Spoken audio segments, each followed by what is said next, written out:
अभिवादन स्वीकार कीजिए ब्रजेश मिश्रा का। आप देखना शुरू कर चुके हैं द डिबेट। उत्तर प्रदेश में छोटे राजनीतिक दलों ने इन दिनों बड़ा धमाल कर रखा है और ये धमाल कितना कारगर है और उत्तर प्रदेश में क्या व्यापक बदलाव लाएगा, हम आज इस विषय पर चर्चा करने जा रहे हैं। बहनों भाइयों, उत्तर प्रदेश की राजनीति बहुत ही कॉम्प्लिकेटेड है। यहाँ जो आपको देखने में छोटे लगते हैं, दरअसल वो बड़ा गंभीर घाव दे जाते हैं और जिनको लगता है कि उनकी कोई राजनीतिक हैसियत नहीं, वो लोग कभी कभी किसी बड़े पॉलिटिकल पार्टी के साथ मिलकर कुछ बड़े परिणाम दे जाते हैं। जिन्हें आप छोटा राजनीतिक दल समझते हैं, दरअसल उनके पास उनके वोट बैंक की ऐसी व्यापक और बड़ी ताकत होती है जो किसी बड़े दल के साथ मिलते हैं तो वो करिश्माई सीटों के परिवर्तन में तब्दील हो जाता है। ऐसे कई उदाहरण उत्तर प्रदेश के भीतर मौजूद हैं। इसलिए छोटे दलों की भूमिका इस बार उत्तर प्रदेश में बेहद अहम होने जा रही है। ये छोटे दल कोई मामूली दल नहीं है, बल्कि इनके साथ अपने समाज की, अपने लोगों की एक बड़ी फौज होती है जो उनकी विचारधारा को लेकर या उनकी जाति को लेकर बड़ी कमिटेड होती है और ये लोग अपनी जातियों के मसीहा के तौर पर उभर कर सामने आते हैं। उत्तर प्रदेश की राजनीति में जब आप आते हैं तो ऐसे दलों की आवश्यकता हर पॉलिटिकल पार्टी को पड़ती है, चाहे वो भारतीय जनता पार्टी हो, चाहे समाजवादी पार्टी हो, या बीएसपी हो, या फिर कांग्रेस। सभी को इसकी आवश्यकता है, चाहे अब आम आदमी पार्टी। मसला इस बात का है कि इसे कैसे, कौन पार्टी की तरफ ये छोटे दल ज्यादा जा रहे हैं। जिनके साथ इनकी संख्या अधिक जाएगी, राजनीति में परिणाम उनको ज्यादा अधिक मिलेगा, ये तय बात है। क्योंकि ये जो पॉलिटिकल पार्टीज होती हैं जिनको छोटा दल कहा जाता है, दरअसल अपने अपने क्षेत्र में ये बेहद ताकतवर होते हैं और इनकी अपनी कम्युनिटी पर, अपनी जाति पर बड़ी व्यापक पकड़ होती है। अगर आप राष्ट्रीय लोक दल को देखें तो पश्चिमी उत्तर प्रदेश के एक बड़े हिस्से पर उसका अच्छा खासा वोट बैंक है। आप ओम प्रकाश राजभर की पार्टी एसबीएसपी को देखिए तो पूर्वी उत्तर प्रदेश के एक हिस्से पे उनकी जाति के वोटों का उन पर अच्छा वर्चस्व है। संजय निषाद बिरादरी के बड़े नेता के तौर पर माने जाते हैं। इनके समानांतर दूसरे दलों ने भले ही कितने नेता खड़े किए हों, लेकिन संजय निषाद अपनी कम्युनिटी के भीतर एक सर्वमान्य नेता हैं। चंद्रशेखर आजाद इन्होंने एएसपी करके एक पार्टी बनाई है, भीम आर्मी के चीफ हैं। इनकी भी अपनी एक राजनीतिक साख सहारनपुर मंडल और मेरठ मंडल के आसपास है। इसी तरह महान दल है निषाद पार्टी का, तो अपना अस्तित्व आप देख ही चुके हैं। अपना दल भारतीय जनता पार्टी के साथ है। तो कहने का तात्पर्य यह है कि ये सब दल मिलकर उत्तर प्रदेश की राजनीति में क्या नया मोड़ लाने जा रहे हैं। आम आदमी पार्टी की एंट्री हुई है तो उसकी क्या राजनीतिक उपयोगिता है और वो दल किनके साथ जाता हुआ दिखाई देगा। अब एक बड़ा फैक्टर उभर कर आए हैं एएमआईएम के चीफ असदुद्दीन ओवैसी की पार्टी फिलहाल संयुक्त भागीदारी मोर्चा जो ओम प्रकाश राजभर ने बनाई है उसके साथ वो खड़े हैं। आज तक का स्टेटस यही है, लेकिन बहराइच कांड के बाद ऐसा लगता है कि इस अलायंस में कुछ प्रॉब्लम आने वाले दिनों में आएंगी। अब मसला इस बात का है कि इस वक्त जो दो ध्रुवीय राजनीति उत्तर प्रदेश में हो रही, कौन किसके साथ खड़ा है। बीजेपी के साथ कौन जाने वाला है और समाजवादी पार्टी के साथ कौन जाएगा, या बहुजन समाज पार्टी से किसका क्या अलायंस होगा। तो घोषित तौर पर बीजेपी के साथ तो अपना दल है, लेकिन अगर आप दूसरे परिप्रेक्ष्य में देखें तो समाजवादी पार्टी के साथ कौन कौन जा सकता है। राजभर और ओवैसी का अभी तक पत्ता खुला नहीं है। पिछले दिनों एक मसला आया कि ओम प्रकाश राजभर की अरविंद केजरीवाल से मुलाकात हुई, लेकिन उसका बहुत स्ट्रांगली खंडन आम आदमी पार्टी की तरफ से आ गया। इसका मतलब वो मुलाकात नहीं हुई थी। एक मुलाकात संजय सिंह अखिलेश यादव से करके आए हैं, चर्चा चली कि एक गठबंधन की तरफ बढ़ रहे हैं। संजय निषाद अभी बीजेपी को लेकर बड़ी असमंजस की स्थिति में हैं। वो ये तय नहीं कर पा रहे हैं कि उन्हें किसके साथ जाना है और किसके साथ नहीं जाना है। फिलहाल राजनीतिक सौदेबाजी का दौर जारी है। इसलिए मैं कहता हूं कि 1%, 2%, 3% वाले ये वोट बैंक वाले नेता अपने अपने क्षेत्रों में अगर किसी बड़ी पॉलिटिकल पार्टी के साथ मिलते हैं तो उन जगहों पे जहां इनके समाज के वोट हैं वो उस बड़ी पॉलिटिकल पार्टी को ट्रांसफर होते हैं। 2017 के चुनाव, 2019 के चुनाव इसके उदाहरण हैं। हमें इन उदाहरणों पर गौर करना होगा और इन पर हमें एक स्टडी करनी होगी कि ये पॉलिटिकल पार्टीज किस प्रकार से नया राजनीतिक समीकरण उत्तर प्रदेश के भीतर तैयार कर रही हैं। क्या ये बहुत असरदार है या ये सिर्फ एक राजनीतिक शगुफा है? ये क्या है? क्योंकि चर्चाएं जिस कदर बढ़ी हुई हैं और सबने अपनी अपनी तैयारी उत्तर प्रदेश की असेंबली को लेकर की हुई है, चुनाव को लेकर, उस हिसाब से लगता है कि आने वाले दिनों में मसला और बड़ा होगा। ये स्थितियां और व्यापक होंगी और बड़ी होंगी। हमें यह देखना होगा कि उत्तर प्रदेश में कौन किसके साथ जाता है।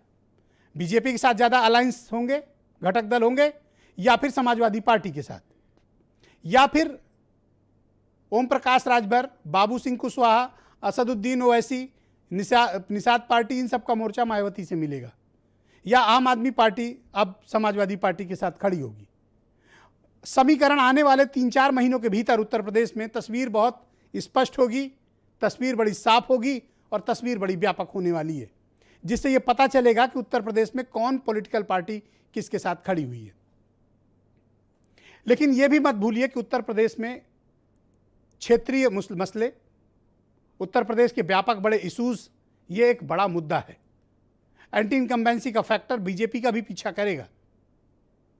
विपक्ष का बिखरा होना बीजेपी को फायदा दे रहा है, लेकिन एंटी इनकम्बेंसी का फैक्टर भी बीजेपी के लिए चिंताजनक है। वो घटक दल जो उनके साथ थे आज उनके खिलाफ खड़े हो रहे हैं, चाहे ओम प्रकाश राजभर हो, चाहे संजय निषाद हो। अपना दल आधिकारिक तौर पर बीजेपी के साथ है, इसमें कोई दो राय नहीं है, लेकिन अपना दल के प्रभाव को कम करने के लिए कुछ और दल भी खड़े हो रहे हैं। तो क्या ये सब मिलकर उत्तर प्रदेश की राजनीति में कोई परिवर्तन लाने वाले हैं, या उत्तर प्रदेश अपनी परंपरागत राजनीतिक प्रणाली में ही चलेगा जैसे अब तक 10, 15, 20 सालों से चलता आया है, या फिर उत्तर प्रदेश इस बार इशू बेस्ड, समस्या पर आधारित राजनीति को पर ज़्यादा फोकस करेगा? हमें देखना होगा, क्योंकि 2022 के चुनाव कई मायनों में बेहद महत्वपूर्ण है और कई मामलों में बेहद निर्णायक होने वाले हैं। इसलिए भूमिका सबकी तय है, चाहे बड़े दल हों और चाहे छोटे दल हों। इस बार उपयोगिता सबकी है। कौन किसके साथ गठबंधन में जाएगा, उसकी उस उपयोगिता को उस प्रकार से साबित होगी। तो ये परिणाम 2022 कई तरीके के प्रयोग को भी लेकर आने वाले हैं, और इस बार का चुनाव बहन भाइयों बहुत ही दिलचस्प होने जा रहा है। मैं चाहता हूं कि कुछ आप स्टेटमेंट सुने, कुछ बयान सुने, फिर एक बड़ी परिचर्चा को हम आगे बढ़ाएंगे। फ्री बिजली, फ्री शिक्षा, फ्री स्वास्थ्य, फसल का दाम 24 घंटे के अंदर किसान के खाते में, नौजवानों को बेरोजगारी भत्ता और रोजगार। हमारे सभी घटक दल ग्रामीण स्तर पे जो असली लड़ाई जहां बूथ की है वहां लोग डटे हुए हैं, अपना काम कर रहे हैं। और ये गारंटी के साथ मैं कह रहा हूं, उत्तर प्रदेश में 2022 में हम सरकार बनाएंगे। तो आरक्षण का मुद्दा है, वो नहीं हल करेगी तो हमें अलग से लड़ना पड़ेगा ना। हम तो आरक्षण के मुद्दे पर, हमें तो सपा ने भी धोखा दिया, कांग्रेस ने, बसपा, सबने धोखा दे रखा। हम तो सबको देख रखे हैं। अगर भारतीय जनता पार्टी भी धोखा देगी तो हमें अलग से लड़ना ही पड़ेगा। राजनीति चलेगी डेवलपमेंट की, अब राजनीति चलेगी इंसानों की जान बचाने की, और राजनीति चलेगी कि कौन बेवाओं से इंसाफ किया, किसकी वजह से बहनें बेवा हुई। एक बात याद रखिए, उत्तर प्रदेश में एम-वाई कॉम्बिनेशन नहीं चलेगा, A to Z अलायंस चलेगा। तो आज की परिचर्चा बेहद दिलचस्प है। मेरे साथ हीरो वाजपेयी हैं भारतीय जनता पार्टी से, जूही सिंह समाजवादी पार्टी से, अरुण राजभर SDSP ओम प्रकाश राजभर की पार्टी के महासचिव हैं, असीम वकार AMIM से हैं, और वैभव महेश्वरी आम आदमी पार्टी से हैं, और रोहित अग्रवाल राष्ट्रीय लोकदल से, और वीरेंद्र सिंह जी हमारे स्टेट हेड। बहुत बहुत स्वागत और बहुत धन्यवाद आप सभी का। तो इस कार्यक्रम को शुरू करते हैं। हीरो वाजपेयी जी मेरे साथ मौजूद हैं। वाजपेयी जी, मैं आपसे जानना चाहता हूं कि अपना दल तो आपके साथ है, राजभर भी खिसक गए, और जैसे तेवर संजय निषाद दिखा रहे हैं, मुझे लगता नहीं कि वो आपके साथ रहेंगे। तो एक एक करके ये घटक दल आपका दामन छोड़ रहे हैं, या आपसे पीछा छुड़ा रहे हैं, या आप उनसे पीछा छुड़ा रहे हैं? देखिए ब्रजेश जी, कोई किसी से पीछा नहीं छुड़ा रहा। जब ये पार्टियां एक दूसरे के साथ काम करती हैं तो एक कॉमन मिनिमम प्रोग्राम पे करती हैं, और उसके बाद जैसे चुनाव दर चुनाव होते रहते हैं, लोगों की अपेक्षाएं, लोगों के फिर से सामंजस्य, फिर से बैठकें होती रहती हैं कि हमको ये क्षेत्र चाहिए, हमको ये क्षेत्र, या हमारी लोकप्रियता यहाँ है, हमको चाहिए। ये निगोशिएशन चुनाव के दौरान छोटी पार्टियों के द्वारा, जब आप कॉमन मिनिमम प्रोग्राम पे रहते हैं तो क्षेत्र को लेकर चलते रहते हैं और ये चुनाव के दौरान ही जाकर सेटल हो पाते हैं। जहां तक रही भारतीय जनता पार्टी की बात, देखिए भारतीय जनता पार्टी ने पिछले 5 साल में आप कह लें तो जो एजेंडा सेट किया, हमने उस वोट बैंक को कास्ट, क्रीड और रिलीजन से अलग किया। हमने एक नया वोट बैंक क्रिएट किया जिसका नाम है लाभार्थी, और जो उसके पास सरकार की योजनाएं नीचे तक पहुंची हैं, जो तबका नीचे तक का था उस पर सरकार की योजनाएं आदरणीय मोदी जी, आदरणीय योगी जी की नीचे तक पहुंची है। हमें लगता है कि इस जो वर्ग है इसका आशीर्वाद पुनः 2022 में हमको मिलेगा और फिर योगी जी के नेतृत्व में सरकार बनेगी। जो दल हमारे साथ आएंगे उनका स्वागत है। भैया, आप संजय निषाद से आपका समझौता क्यों नहीं हो पा रहा? वो प्रतिदिन बयान बदलते हैं, मैंने देखा। आपके तो उनके पुत्र आपकी पार्टी से सांसद भी हैं, उसके बावजूद उनके साथ आपका कभी कहते हैं डिप्टी चीफ मिनिस्टर बना दो, कभी कुछ और कहते हैं, अब कह रहे हैं कि अब साथ नहीं आएंगे, बीजेपी अगर साथ नहीं दिया तो अकेले चुनाव लड़ेंगे। देखिए ब्रजेश जी, भारतीय जनता पार्टी बहुत बड़ा दल है, तमाम चीजें, तमाम बातचीत होती है और उसको एक समय पर आने के बाद हल होती है। देखिए हर पार्टी का अपना दायित्व है, वो अपनी चीजें मांग सकता है, बड़े दल के सामने वो अपनी इच्छाएं रख सकता है, वो इच्छाएं रखता भी है। क्या दोनों का, क्या निषाद जी और क्या भाजपा का हाईकमान तय करेगा, ये आपके सामने जल्दी आएगा। ऑलराइट, तो निषाद को आप संजय निषाद को आप साथ रखना चाहते हैं या उनसे पिंड छुटाना चाहते हैं?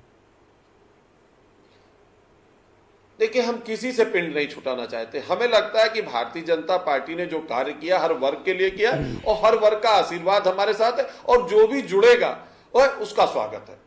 ऑलराइट, जूही सिंह मुझे ज्वाइन कर चुकी हैं, समाजवादी पार्टी की प्रवक्ता हैं। जूही जी, बहुत स्वागत आपका। मैं आपसे जानना चाहता हूं कि समाजवादी पार्टी किन किन दलों के साथ गठबंधन में जा रही है? अभी तक आधिकारिक रूप से तो राष्ट्रीय लोक दल है, लेकिन पिछले दिनों जिस तरह की मुलाकातें हुई हैं उससे ऐसा प्रतीत होता है कि कुछ छोटे दलों को, जिसका आपके पार्टी के अध्यक्ष बार बार दावा करते हैं, तो वो कौन कौन से छोटे दल हैं जिनके साथ आप अलायंस में जा रही हैं?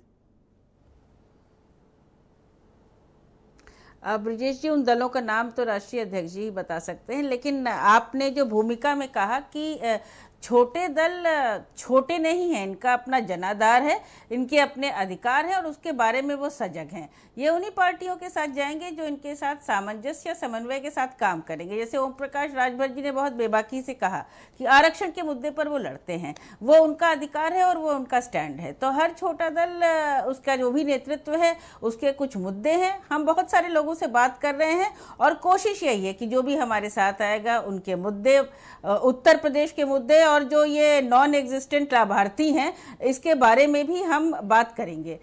उत्तर प्रदेश की जनता समझदार है और मुझे लगता है कि जहां उसको लगेगा कि एक मजबूत सरकार बनेगी जो संवेदनशील होगी, जो उसके साथ खड़ी होगी दुख सुख में। जैसे कोरोना काल में हमने देखा कि उत्तर प्रदेश में लोग अनाथ छोड़ दिए गए थे, एक भयानक मंजर था। इस तरह की सरकार को वोट करेंगे और हमें आशा है कि बहुत सारे दल, बहुत सारे नेता हमारे पार्टी में आएंगे और सभी का सम्मान और स्वागत है। ब्रजेश जी, क्या आपके पार्टी को में अलायंस का कोई स्कोप ओम प्रकाश राजभर और अरविंद केजरीवाल की आम आदमी पार्टी के साथ है? क्योंकि जिस तरह की मुलाकातें हो रही हैं, ऐसी संभावना प्रतीत होती है कि आप लोग उनके साथ अलायंस की पॉसिबिलिटीज़ को एक्सप्लोर कर रहे हैं। ब्रजेश जी, आधिकारिक रूप से न मैं जानती हूँ ना ऐसा कुछ मेरे संज्ञान में है, लेकिन ये बात ज़रूर है कि ओम प्रकाश राजभर जी एक ज़मीनी नेता हैं और उनका अपना एक प्रभाव है कई जगह। तो मुझे लगता है कि जो भी अलायंस बनेगा उसमें सभी का अधिकार और सभी के मुद्दे सुरक्षित होंगे।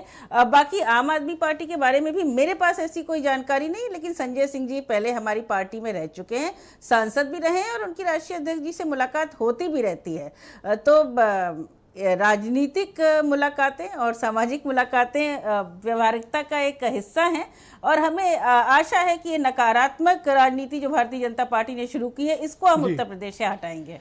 थैंक यू सो मच, बहुत शुक्रिया। अरुण राजभर मेरे साथ मौजूद हैं, SBSP के national general secretary. Arun ji, बहुत स्वागत आपका। आज मैंने देखा कि आम आदमी पार्टी ने सिरे से खारिज कर दिया कि अरविंद केजरीवाल की ओम प्रकाश राजभर के साथ कोई अलायंस को लेकर कोई मीटिंग या मुलाकात हुई है। क्या ऐसी कोई मुलाकात हुई थी? आपने ऐसा दावा किया था आपके पार्टी के अध्यक्ष ने? देखिए, जितने मुलाकात हमारे माननीय संजय सिंह जी से हमारे राष्ट्रीय अध्यक्ष माननीय ओम प्रकाश राजभर जी के हुए, तो ये सारी चीजें आपको भी पता है, पूरे मीडिया हब को भी पता है कि कैसे मुलाकात 4 दौर की हुई थी।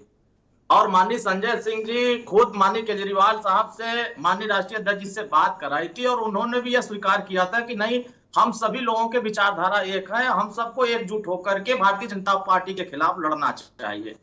अब हमारा काम है प्रयास करना और उनका काम है उस प्रयास के खिलाफ काम करना।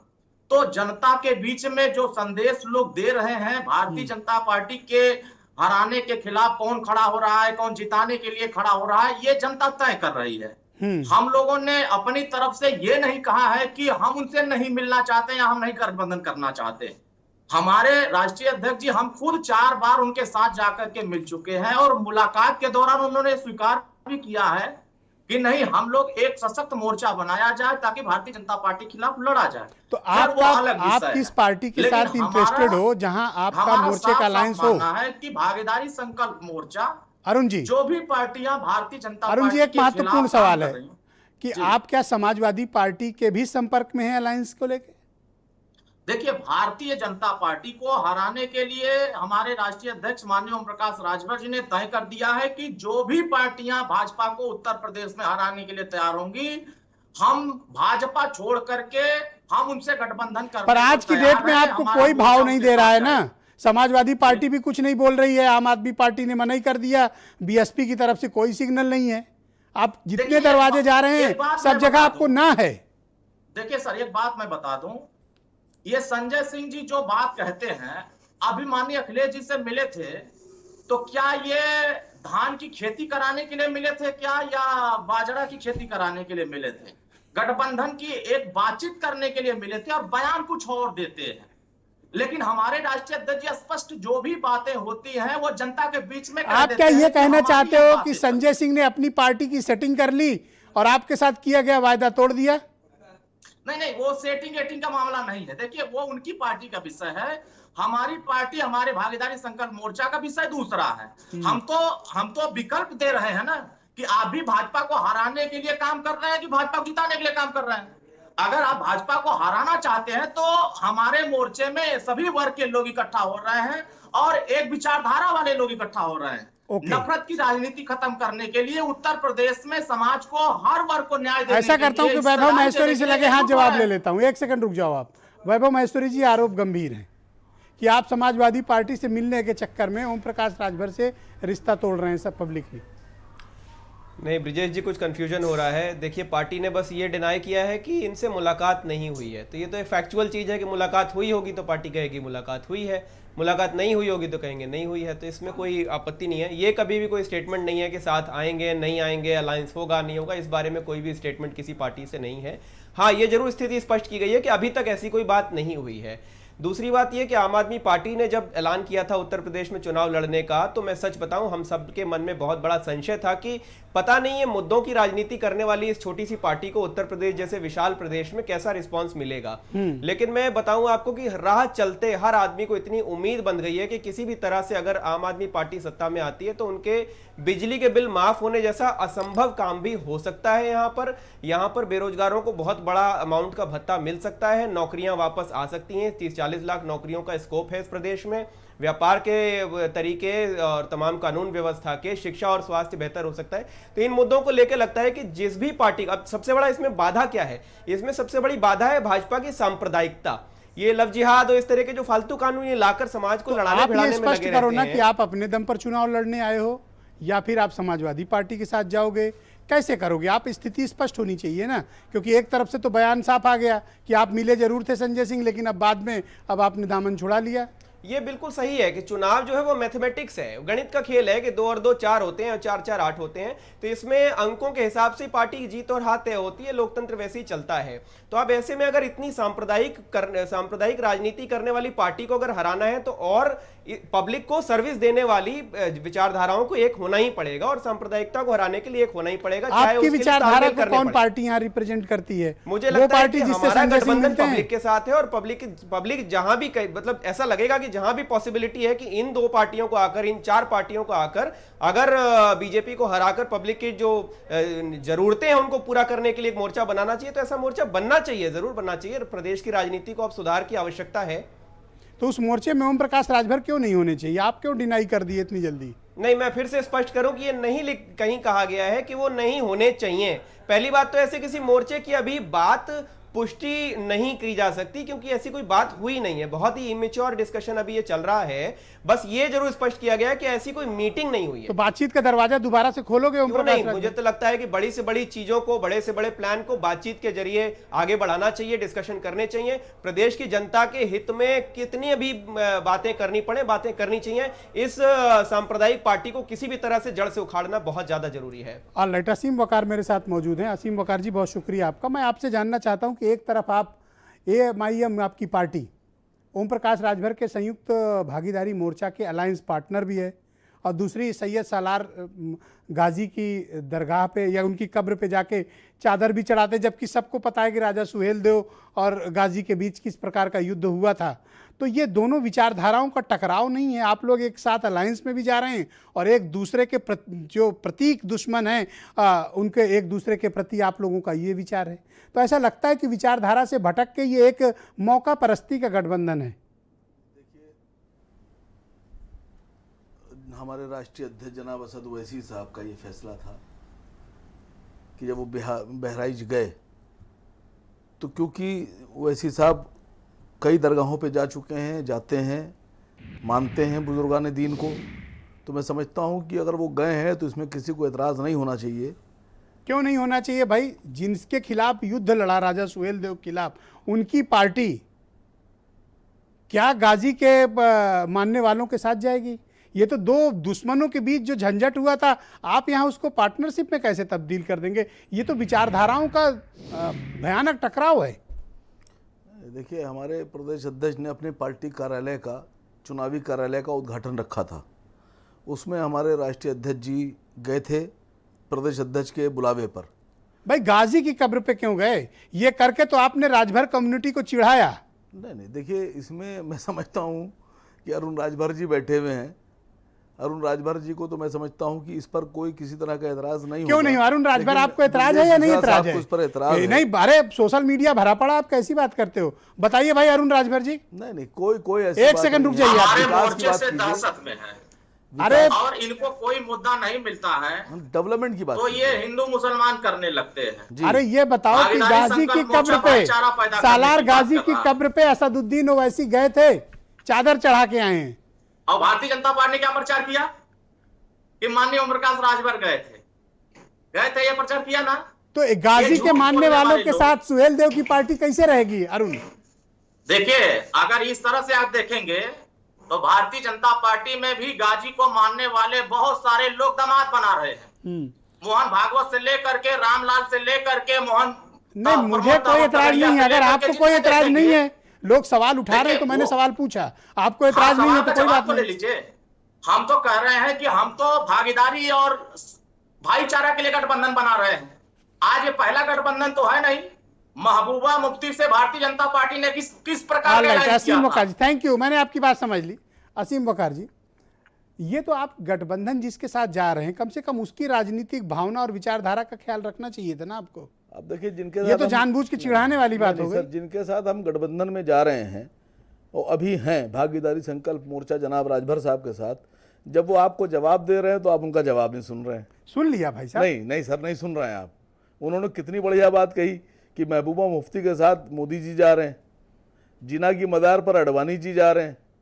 सर, उस पर तो कोई आपको तकलीफ नहीं है, लेकिन जब हमारे अलाई आपको ऐसा क्यों लग रहा है कि मैं कोई राजभर लड़ाई साहब कराना आपको चाहता जवाब हूं? दे रहे हैं तो सर आप जवाब सुनने पर तैयार नहीं है। भाई साहब सुन रहा हूं पूरी बात। कहाँ सुन रहे हैं सर? आप उनकी बात ही नहीं सुन रहे। आप उनकी बात सुन लिया मैंने, उनकी बात। वो समर्थन में है कि आप गाजी की कब्र पे जाइए। मैंने तो सिर्फ इसलिए पूछा, ये तो विचारधाराओं का टकराव है ना। कहाँ टकराव हो रहा है? वो यही तो आपको जवाब दे रहे थे। मैं तो गुजारिश करूंगा राजभर जी से, अरुण साहब एक बार फिर से आप बता दीजिए कहाँ टकराव है। नहीं, आप मुझे बताइए, मैं दो घटनाएं याद दिलाना चाहता हूं। एक तो आपने बिना भागीदारी मोर्चा को विश्वास में लिए हुए यह ऐलान कर दिया कि आप 100 सीटों पे लड़ेंगे, जबकि आप मोर्चे में हैं, आपको कोई हक नहीं बनता। दूसरा, गाजी की कब्र पे जाके आप चादरपोशी करते हैं। अगर ये मोर्चे के विचारधारा के खिलाफ नहीं है तो क्या है? नहीं, देखिए, उस दिन जब लखनऊ में माननीय हमारे अध्यक्ष जनाब असद ओवैसी साहब आए थे, तो जो प्रेस कॉन्फ्रेंस हुई थी उसमें जनाब राजभर साहब ने प्रेस कॉन्फ्रेंस में असद ओवैसी साहब के साथ ये बिल्कुल क्लियर कर दिया कि चुनाव तो हम 403 विधानसभाओं पे लड़ेंगे। अब कौन 50 पे लड़ेगा, कौन 100 पे लड़ेगा, ये अभी तय नहीं हुआ है। ये तो हमारे बीच तय हो चुका है कि हम 403 विधानसभा पे चुनाव आप लड़ेंगे। कितनी सीट पे लड़ेंगे? आपने तो 100 का क्लेम किया था, आप पीछे हट गए। नहीं सर, हम कहाँ पीछे हट रहे हैं। हम तो हमारे जो एलआई हैं जनाब राजभर साहब, उन्होंने तो कहा है कि 403 पे लड़ेंगे, और उन्होंने अपने बयान में ये भी कहा कि हो सकता हो कि हम 125 दे दें एलआई में। आप इस बात को तो देखिए। ऑलराइट, मेरे साथ इस वक्त रोहित अग्रवाल मौजूद हैं, राष्ट्रीय लोकदल के प्रवक्ता हैं। बहुत स्वागत आपका। तो ये कन्फर्म है कि आप समाजवादी पार्टी के साथ ही चुनाव लड़ेंगे? देखिए ब्रजेश जी, बिल्कुल कंफर्म है, और हमारी स्थिति बिल्कुल क्लियर है कि हम प्रदेश की जनता के लिए चुनाव लड़ेंगे, हम प्रदेश के किसानों के लिए चुनाव लड़ेंगे, हम युवाओं के लिए चुनाव लड़ेंगे, युवाओं की समस्याओं के लिए चुनाव लड़ेंगे, जो आज भूखी जनता है प्रदेश के अंदर उसके लिए चुनाव लड़ेंगे, जो महंगाई है उसके खिलाफ चुनाव लड़ेंगे, और हम धर्म और जाति और तुष्टीकरण की जो राजनीति भारतीय जनता पार्टी ने की है उसको कहीं ना कहीं दूर करेंगे। देखिए, पहले एक नैरेटिव हुआ करता था किसान, वो नैरेटिव शिफ्ट हो गया है, आज तुष्टीकरण की राजनीति की तरफ शिफ्ट हो गया है, आज धर्म की राजनीति की तरफ शिफ्ट हो गया है। उसको वापस किसान के ऊपर लेके आना है, ताकि जो किसानों की मूलभूत समस्याएं हैं उस पर बात हो सके, उस पे काम हो सके। आज स्थिति देश में ये है कि 3.5 करोड़ लोगों की EMI बाउंस हो जाती है, उसके ऊपर कोई आदमी बात करने को तैयार नहीं है। और भारतीय जनता पार्टी कह रही है कि साहब निचले तबके तक हमने विकास पहुंचा दिया। अरे कैसा विकास है जहां पे 3.5 करोड़ लोगों की EMI बाउंस हो रही है और आपको दिखाई पड़ रहा है विकास है? पेट्रोल डीजल शतक मार चुका है, आपको विकास दिखाई पड़ रहा है? मुझे लगता है पेट्रोल डीजल का शतक ही आपको विकास लग रहा होगा। और आपका क्या अरेंजमेंट है समाजवादी पार्टी के साथ सीट को लेके? नहीं, देखिए, वो अरेंजमेंट अभी हमारे राष्ट्रीय अध्यक्ष जी ही घोषित कर सकते हैं। उसके लिए मैं अधिकृत नहीं हूं, ना मुझे इस तरीके की कोई जानकारी है। वो जैसे जिस समय अच्छा, यही जवाब देके जूही सिंह जी कट ली, यही जवाब देके आप भी कट ले रहे हो। देखिए, उसमें क्लैरिटी तो दो जनता को ना। प्रवक्ता का काम है खाली जितनी उसको जानकारी हो उसको हम आप अपनी जनता के सामने रख दें। भाई आप ये बताओ कि आपको 15-20 सीटों से ज्यादा समाजवादी पार्टी क्यों दे? मेकर नहीं है आप क्यों दे कि आप 15-20 सीटों से ज्यादा आपको क्यों मिले? आप बताइए, क्लेम करिए कि आपको ज्यादा मिलनी चाहिए, क्यों मिले? इस चीज के लिए ना मुझे नहीं लगता कि 15 से 20 सीट से ज्यादा मिलनी चाहिए। ना मुझे लगता है कि मैं सही व्यक्ति हूं इस चीज के लिए जवाब देने के लिए। कारण क्या है, ये मुद्दे राष्ट्रीय अध्यक्ष जी के हैं और ये मुद्दे समाजवादी पार्टी के राष्ट्रीय अध्यक्ष जी के। जहां फंस जाइए वहां राष्ट्रीय अध्यक्ष तय करें। नहीं, देखिए, बिल्कुल वो वहां पे जो भी चीजें हैं वो हमारे राष्ट्रीय अध्यक्ष डिसाइड करेंगे। पर एक बात तो मानोगे ना रोहित, तो हम उसको सूचना देंगे अपनी जनता को। रोहित, मैं आपको कोई घेरना नहीं चाहता, ना मैं कोई गुगली फेंक रहा हूं, ना मैं कोई जाल लेके बैठा हूं। मैं सीधा ये पूछना चाहता हूं, क्या किसान आंदोलन के बाद आपको लगता है कि राष्ट्रीय लोकदल की ताकत बढ़ी है? आपको ज्यादा हिस्सा चाहिए केक में से? मैं ब्रिजेश जी एक चीज बता दूं, जैसे आज आपने एक डिबेट रखा कि छोटे दलों की भूमिका, तो मैं आपको बताऊं 2012 से पहले की अगर बात करें तो भारतीय जनता पार्टी की टिकट के ऊपर कोई चुनाव नहीं लड़ना चाहता था। तो मुझे लगता है 2012 से पहले भारतीय जनता पार्टी भी एक छोटा दल थी उत्तर प्रदेश के अंदर, और आज 2017 के अंदर वो सरकार बना के बैठे हैं। तो ये ब्रिजेश जी राजनीति के अंदर ये कहीं भी नहीं होता। जब आप किसी भी समझौते के अंदर जाते हैं, मन में ये ख्वाहिश तो होगी कि थोड़ा ज्यादा सीटें मिले इस बार। देखिए, हमारे मन में सिर्फ ये ख्वाहिश है कि जो नैरेटिव किसान की राजनीति से शिफ्ट हो चुका है, जो धर्म के नाम पे राजनीति हो रही है, जो आज आप देखिए जनसंख्या कानून लेके आते हैं उसमें कहते हैं साहब हम राशन कार्ड से नाम काट देंगे। मतलब हमारे किसी भी धर्म में, हम मुस्लिम की बात कर लें, हिंदू धर्म की बात कर लें, वहां पे प्याऊ लगाने की बात होती है, वहां पे भंडारे करने की बात होती है। भारतीय जनता पार्टी क्या कहती है? राशन कार्ड से नाम काट के भूखा मार देंगे आपको। तो भारतीय जनता पार्टी इस तरीके की राजनीति करना चाहती है। भारतीय जनता पार्टी किसान के नैरेटिव को पीछे ढकेल देना चाहती है, किसानों को आत्महत्या करने पे मजबूर करना चाहती है, युवाओं को गालियां दे रहे हैं इनके प्रशासन के लोग। किसी फार्मूले पर सपा के साथ आपकी कोई बातचीत हुई? नहीं, देखिए, जो भी चीजें हैं ब्रिजेश जी वो समय आने पे कम्युनिकेट कर दिया अभी जाएगा। बात नहीं हुई? समय आने पे कम्युनिकेट कर दिया जाएगा। राष्ट्रीय लोकदल प्रदेश की जनता की समस्याओं के ऊपर चुनाव लड़ेगा, किसानों के ऊपर चुनाव लड़ेगा, किसानों के मुद्दे पे चुनाव लड़ेगा, किसानों के हित के लिए चुनाव लड़ेगा, गन्ने किसान के पेमेंट को लेकर चुनाव लड़ेगा, बढ़ती हुई महंगाई को लेकर अच्छा, असीम वकार कुछ कहना चाहते हैं, मैं 20 सेकंड देता हूं। वेबसाइट जो उन्होंने वो क्या वो लॉन्च की अपनी, आपकी जो जनसंख्या कानून लेकर आ रहे हैं, वो बता रहे हैं इसमें सजेशन मांग रहे हैं। वो आपके जरिए से, आपके चैनल के जरिए से सजेशन दे रहे हैं। वो कह रहे हैं कि जो लोग 2 से ज्यादा बच्चे पैदा करेंगे उनको सरकारी नौकरी नहीं देंगे जी। मैं चाह रहा हूं कि योगी जी ये बात का खुलासा करें, गारंटी लें कि जिनके 2 बच्चे होंगे, 2 से कम होंगे, उन सबको नौकरी देंगे। लटबीरन जी आ गए। अरे सर, ऑलराइट कैसे कह दिया आपने? मेरी हाँ में हाँ मिला दीजिए प्लीज। हाँ ठीक बात है, सहमत। ओके, हाँ, जिनके 2 बच्चे हो या 2 से कम हो, उन सबको नौकरी आज दी आप जाएगी। मेरे से क्यों मुकाबला कर रहे हो? आप बाकी अपने दोस्तों से मशविरा करिए ना, आपको मेरी इजाजत की क्या जरूरत है? आपकी बात सरकार सुनती है। Okay, alright. बीरेन सिंह जी आ गए हैं डिबेट में। भाई बीरेन जी, आप मुझे बताइए कि ये जो छोटे दल हैं, दरअसल ये बेहद ताकतवर होते हैं अपने क्षेत्र में और इनकी ब्लाइंड फॉलोइंग होती है। ये किसी बड़े दल के साथ जुड़ते हैं तो करिश्माई प्रदर्शन होता है, नंबर ऑफ सीट्स जीतने वाली बढ़ जाती हैं, नहीं जुड़ते हैं तो घट भी जाती हैं। इनका उत्तर प्रदेश की राजनीति में महत्व क्या है और कौन किधर किसका क्या अलाइनमेंट हो रहा है? देखिए, छोटे दलों का मतलब ऐसे है कि जब चुनाव आता है तो ये बात आती है, तो इसको आप इस रूप में देखिए कि अब शेर और बकरी एक ही घाट पे पानी पिएंगे। जो बहुमत में है उसको न छोटे की ज़रूरत है न बड़े की, जो बड़ा दल है वो रहेगा। लेकिन कुछ चुनाव ऐसे होते हैं कि जब छोटों की भूमिका बड़ी हो जाती है, जैसे खास लोगों के लिए आम है, वैसे ही बड़ी पार्टियों के लिए भी छोटे दल होते हैं। कैसे कि 2017 का अगर आप चुनाव देखें तो मोदी का करिश्मा था, आंधी थी, तूफान था, सारे दल उड़ गए, चाहे छोटे हों चाहे बड़े। लेकिन अब जो 2022 का चुनाव है, ना वैसा तूफान, ना करिश्मा, ना ऐसा कोई समाजवादी पार्टी की कला परिवार का बवाल दिख रहा है जिसका फायदा कोई लोग ले। अब सरकार की एंटी इनकम्बेंसी होगी, सरकार की सफलता और असफलता होगी, उस पर चुनाव होगा। अब बात आती है कि जैसे समाजवादी पार्टी के साथ आरएलडी का एक स्वाभाविक गठबंधन है, भाजपा का अपना दल की अनुप्रिया पटेल के साथ एक स्वाभाविक गठबंधन है, कांग्रेस और मायावती दल और गठबंधन बदलते रहते हैं, उनका कोई क्लियरिटी नहीं है। लेकिन जितने राजनीतिक दल बैठे हैं, इन सबको बंगाल के चुनाव से एक बड़ा सबक लेना चाहिए, या बंगाल की तरह ये एक बड़ा गठबंधन बनावें। लेकिन चाहे गठबंधन कितने बन जाएं, कितने दल आ जाएं, ये जनता तय कर लेती है कि उसे वोट किसे देना है और किसको जिताना है। तमाम गठबंधन बंगाल में बने थे, लेकिन सीधी लड़ाई भाजपा और टीएमसी के बीच रही और टीएमसी को बहुमत मिला। ना कोई वोट कटवा चला, ना कोई छोटा चला, ना बड़ा चला। तो उस तरह की चीज़ें भी उत्तर प्रदेश में अगर हो तो आप देखेंगे कि इसका रिजल्ट कुछ और होगा, चमत्कारिक होगा। दूसरी बात कि भाई यह कहते हैं कि हमारा तंबू लग गया है, हमारा टेंट लग गया, हमारे यहाँ लोग आ रहे हैं, हमारी भीड़ है, हम राष्ट्रीय पार्टी हैं, ये क्षेत्रीय पार्टी है, ये तो बहुत छोटे दल हैं। ये बात सही है कि राजभर के 4 विधायक जीते, बहुत छोटी पार्टी थी।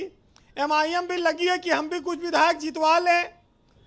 लोक दल का 1 जीता था, बाद में बीजेपी ने उसे अपने तोड़ के मिला लिया अपने में। तो ये जो समस्या है, ये तो बड़े बड़े लोगों ने देखी। मायावती की पार्टी को कई बार तोड़ा गया, कांग्रेस के 7 विधायक थे, अब वो टूटते टूटते 2 या 3 बचे हैं, उनके सब तो भाग ही गए, सीधे ना भाग के वैसे गए हैं। तो अब ये चुनाव तो देखिए सीधा होगा। ये जो लोग भ्रम में हैं या जो लोग ये कह रहे हैं कि हम गठबंधन बनाकर कुछ करेंगे, ये बात सही है कि छोटे दल अगर जो फाइटिंग दल है, जो लड़ रहा है बीजेपी से, उसके साथ जाएंगे तो एक बड़ी ताकत बन सकते हैं और जीत सकते हैं। देखिए चुनाव तो यूपी में सीधा सीधा लग रहा है। अब वो गठबंधन उसको मजबूत बना बाबू सिंह कुशवाहा भी मिले अखिलेश यादव से, राजभर भी मिले हैं, राजभर ओवैसी से भी मिले हैं, संजय सिंह आम आदमी पार्टी भी मिली है, महान दल है, शिवपाल यादव की पार्टी है, अपना दल का दूसरा धड़ा है। जो ये छोटे छोटे दल हैं, इन पर कौन कितना दाव लगाएगा, उनको कितना महत्व देगा, 1 सीट 2 सीट 10 सीट 8 सीट। देखिए शुरुआत तो 10 20 50 सीट से आदमी करता है, लेकिन 2-3 पे मान जाता है, आते आते 4 पे 5 पे मान जाता है। अच्छा, आज जिसका बहुमत की सरकार हो, मान लीजिए बीजेपी की है आज, तो उनको गठबंधन की जरूरत क्या है? छोटे दलों की भूमिका है तो भाई अपनी भूमिका बांधो। जब अपने दम पे नहीं जीत सकते हो तो समस्या तो आएगी। तो ऐसे में विपक्ष कोई बहुत बड़ा गठबंधन बनाए तो उसकी एक महत्व है, उसकी बात है। बाकी भाजपा के सामने अभी सब दल छोटे हैं। और अगर कोई सबसे बड़ा गठबंधन उत्तर प्रदेश में बनेगा तो वो अखिलेश यादव के नेतृत्व में बनेगा। देखो 2-3 लोगों को लेकर थोड़े से कंफ्यूजन है। एक तो ओम प्रकाश राजभर किधर जाएंगे, संजय निषाद का स्टैंड डेली बदल रहा है, हर घंटे बदल रहा है। दूसरा आम आदमी पार्टी, ये किधर जाएगी? देखिए संजय निषाद उसाद तो कहीं जाएंगे नहीं, इनके पास भाजपा के अलावा कोई रास्ता है नहीं। इनको चाहे पद मिले चाहे ना मिले। आम आदमी पार्टी उत्तर प्रदेश में अकेले लड़ने की ओर बढ़ रही है, ऐसा दिख रहा है, क्योंकि वो यूथ मतदाताओं में अपनी पकड़ लगातार बढ़ा रही है। अच्छा, आम आदमी पार्टी को भी सबसे ज़्यादा अगर कहा जाए बीजेपी को उससे परेशानी है। समाजवादी पार्टी को शहरी पार्टी उतना माना नहीं गया है। और दूसरी बात यह है कि चुनाव में जनता के मन में क्या है भाई। इस प्रदेश में जो 4.5-5 साल में हुआ है वो भी तो कोई फैक्टर होगा वोट देने का, कि खाली छोटे दल सब एक जगह हो जाए इसलिए जनता वोट दे देगी। ये तो कोई कारण नहीं है। लेकिन कोई छोटा आदमी, कोई झुक के मिलने वाला आया तो वो शख्स कोई छोटा नहीं हो जाता भाई। एक साहित्यकार ने लिखा है कि तहजीब अदब सलीका भी तो कोई चीज़ है कि हर झुका हुआ शख्स बेचारा है भाई, उसको बेचारा ना समझा जाए। देखिए संघर्ष में हर आदमी अकेला रहा है। जब भाजपा बनी थी तो 2 सीट से शुरू हुई तो लोगों ने बड़ा मजाक उड़ाया। जब समाजवादी पार्टी बनी अलग होकर जनता दल से, तब भी छोटी पार्टी थी, फिर वो बड़ी बन गई। मायावती पार्टी भी ऐसे आई, ऐसे तमाम दल आए और उन्होंने चमत्कार किया। तो कहा गया है कि संघर्ष के समय, चाहे आज राजभर है या MIM है या और जो दल हैं, कि संघर्ष के समय तो आदमी अकेला होता है और जब सफलता मिल जाती है तो पूरी दुनिया उसके साथ हो जाती है। करेक्ट है जी। लेकिन जिस जिस पर ये जग हंसा है उन सब ने इतिहास रचा है। ये आप इतिहास में पलट कर देख सकते हैं पीछे मुड़कर। तो कोई दल कब चमत्कार कर जाए ये कोई कह नहीं सकता जी। आज बीजेपी कह रही कि अखिलेश यादव जो है फलाने का समर्थन करते हैं, वैक्सीन नहीं लगवाते हैं, तमाम बातें करती है, मजाक उड़ाती है। लेकिन सियासत में भी और जीवन में भी जब जब बुरे दिन आते हैं या खराब दिन होते हैं तो वो भी कुछ सबक लेकर आते हैं, कुछ अच्छे लोगों से मिलवाने के लिए लाते हैं। तो हो सकता है कि जो आपके सामने विपरीत समय चल रहा है जी, वो जब ये आपदा को अवसर में बदल सकते हैं, अफसर आपदा को अवसर में बदल सकते हैं, तो विपक्षी दल भी आपदा को अवसर में बदलें। बहरहाल जो लोग राजनीति के मैदान में हैं, छोटे या हैं बड़े हैं, सबकी अपनी विचारधारा है। लेकिन उत्तर प्रदेश में या देश के कई राज्यों में जाति आधारित वोट पड़ता है, कास्ट का फैक्टर है, इससे कोई इनकार नहीं कर सकता। और कुछ लोगों को लोग कहते हैं भाई वोट कटुआ हैं, कुछ लोग कहते हैं भाई वोट बड़ा, हम अपना ताकत अपनी पार्टी फैलाव कर रहे हैं। तो तमाम सारी बातें हैं, जिसको जो समझना हो समझे। जनता को जहां वोट देना हो देगी। और 4 लाइन ये कहूंगा कि ये सब लोग अपनी ऊर्जा के साथ अपना संघर्ष जारी रखें कि हदें शहर से निकली तो गांव गांव चली और कुछ यादें मेरे संग पांव पांव चली। और सफर जो धूप का हुआ तब तजुर्बा हुआ कि वो जिंदगी ही क्या जो छाँव छाँव चली। बहुत शुक्रिया वीरेंद्र जी, आपका बहुत बहुत धन्यवाद। मसला बड़ा दिलचस्प है क्योंकि ये छोटे दल देखने में छोटे लगते हैं लेकिन घाव पॉलिटिकल घाव बड़े गंभीर करते हैं और इनका निशाना भी कई बार बहुत अचूक होता है। भारतीय जनता पार्टी 2017 का चुनाव कई पार्टनर्स के साथ मिलकर लड़ी, निषाद पार्टी, ओम प्रकाश राजभर की पार्टी, अपना दल। लेकिन अब बीजेपी उत्तर प्रदेश में इतनी ताकतवर हो गई है कि उसको ना तो अपना दल की कोई परवाह है, न निषाद पार्टी को छूने को तैयार हैं और ओम प्रकाश राजभर उनसे अलग हो चुके हैं। क्या मजबूत भारतीय जनता पार्टी अपने घटक दलों की उपेक्षा करती है, उनको दरकिनार करती है? इस बारे में हीरो वाजपेयी जवाब देंगे। Vajpayee ji, go ahead. देखिए ब्रजेश जी, किसी की उपेक्षा नहीं करते। एक कॉमन मिनिमम प्रोग्राम होता है जब पार्टियों का संतुलन बनता है आपस में, और उसके आधार पर पार्टियां लंबे समय तक चलती हैं। कई बार ऐसा होता है कि चीज़ों की चाहत बढ़ती जाती है और उसकी पूर्ति कभी कभी परिवार नहीं कर पाता है, तो लोग छोड़कर चले जाते हैं। ये परिवार का हिस्सा होता है। कई बार बच्चे अपना परिवार छोड़कर चले जाते हैं, उनको जगह कम लगने लगती है, उनको प्रेम कम लगने लगता है। तो ये परिवार जब होता है बड़ा, तो इस तरह के बिखराव भी होता है। लोग जुड़ते हैं, लोग चलते हैं, लोग हटते हैं। ये राजनीति का चलता रहता है, एक सिलसिला है। और मुझे लगता है कि उत्तर प्रदेश की राजनीति या देश की राजनीति में इन गठबंधनों का सिलसिला बहुत लंबे समय से चलता चला रहा है। बहुत दिनों बाद मुझे लगता है देश में लगातार 2 सरकारें पूर्ण बहुमत की आई और उत्तर प्रदेश के मतदाता ने लगातार 3 सरकारें पूर्ण बहुमत की दी है। उत्तर प्रदेश का मतदाता बहुत समझदार है। कौन उसके बीच में रहा है, किसने इस आपदा काल में उसका काम किया, किसकी स्कीमें नीचे तक पहुंची है, कौन जनता के बगल गिर रहा है, कौन उन समस्याओं से रूबरू रहा है, किसने कंधे से कंधा मिलाया, किसका नेतृत्व ईमानदार है, सख्त है, न्यायप्रिय है, और कौन 24/7 जनता के बीच में महत्वपूर्ण इन प्रश्न सब है। चीजों के आधार पर जनता जनार्दन है, वो वोट देगी और उसके आधार पर आगे सरकार बनेगी। आरक्षण के मुद्दे पे 2 छोटे घटक दल आपके साथ जुड़े थे, एसबीएसपी और निषाद पार्टी। एसबीएसपी आरक्षण के ही मुद्दे पर आपके साथ अलग हो गई है। निषाद पार्टी का आपने स्टेटमेंट सुना है, उनका कहना है कि अगर आरक्षण की प्रक्रिया पूरी नहीं की गई, उनको रिजर्वेशन की प्रक्रिया, उनकी मांग को माना नहीं गया, तो अकेले चुनाव में जाएंगे।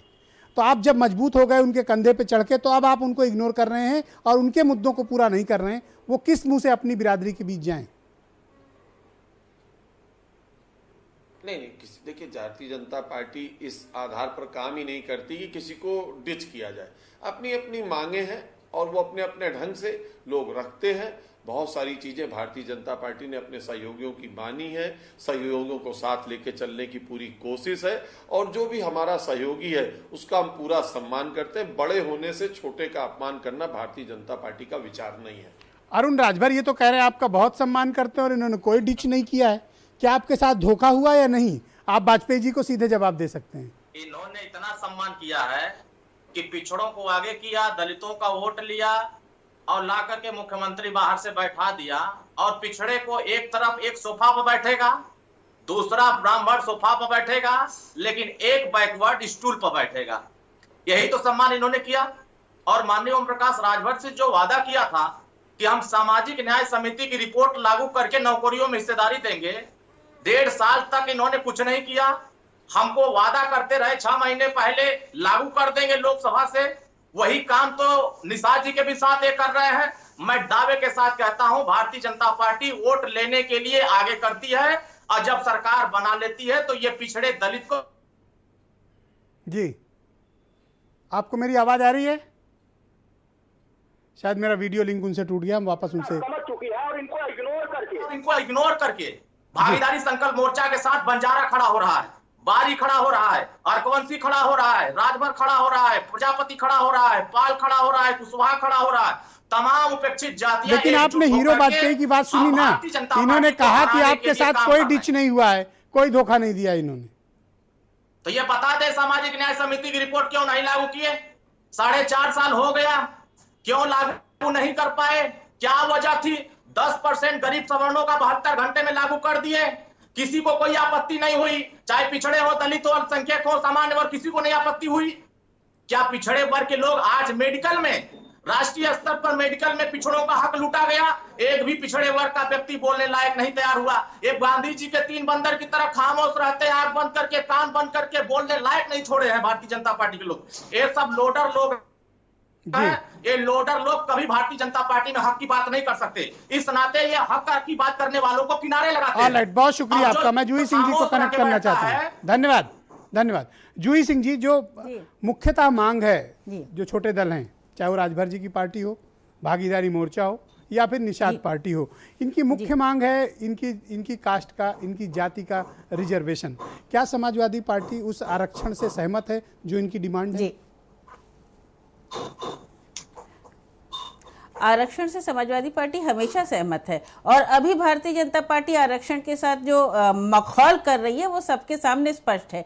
पिछड़ा वर्ग आयोग की रिपोर्ट आ गई है कि 69,000 शिक्षकों की भर्ती में आपने आरक्षण में बड़ा भ्रष्टाचार किया है। आप नियुक्तियों में देख लीजिए, आप एक जाति के, सवर्ण जाति के लोगों को नियुक्ति करते हैं और आरक्षित पदों को कम करते जा रहे हैं। तो इनका एजेंडा बहुत क्लियर है। जो सारे पिछड़े हैं, दलित स्टूडेंट्स, SC ST स्टूडेंट्स की स्कॉलरशिप्स तक नहीं आ रही हैं। भारतीय जनता पार्टी को थोड़ा चेक करना चाहिए कि, और जो फीस उनको एक नहीं पे करनी पड़ती थी इम्तिहान देने के लिए, वो भी आपने लागू कर दी।